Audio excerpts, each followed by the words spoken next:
Hey everyone, it's Jana, Verbakel, realtor in London, Ontario. You know those videos that go around the internet like things people say to a hairdresser or things people say to a new mom but shouldn't? I think I may have to consider making one that says things people say to realtors. And there's one in particular that I wanted to share with you today.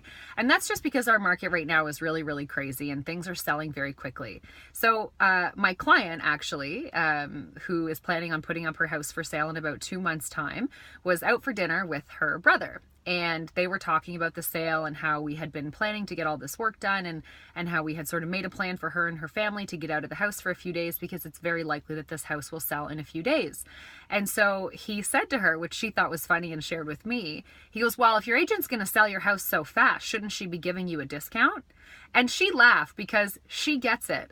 But he's not. I guess he's one of those guys who wants everything for nothing. But the measure of whether or not your realtor does a good job is 100% tied to how quickly they sell your home. It means that that sale had essentially perfect execution as far as having a pricing strategy and a marketing strategy in order to get those buyers through the door. It's a ton of work up front, coordinating multiple showings, making sure that your client isn't stressed out, with multiple children and animals and shift work and all of those things, getting them out of the house. So in my opinion, when a house sells that quickly at a price that the seller is very happy with and is in line with market comparables or even better, it just means that I actually did my job and I did it really, really well. So I kind of laughed and I told her the next time you're out for dinner with him, you need to ask him that if it takes me longer to sell their house, if he thinks that they should pay me more money.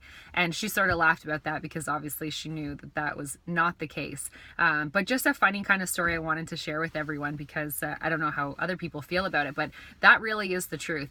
And quite frankly, I mean, as an agent, the longer a listing of mine sits on the market, the better likelihood I have of having leads call me and contact me. But when I'm hired by a seller to get their house sold for top dollar, I know that the best price they're going to get is in that first 2 weeks on market. And so I execute in order to sell it in that time frame. Anyway, those are my thoughts. Just a funny story I wanted to share and hope you're having a great day. Take care.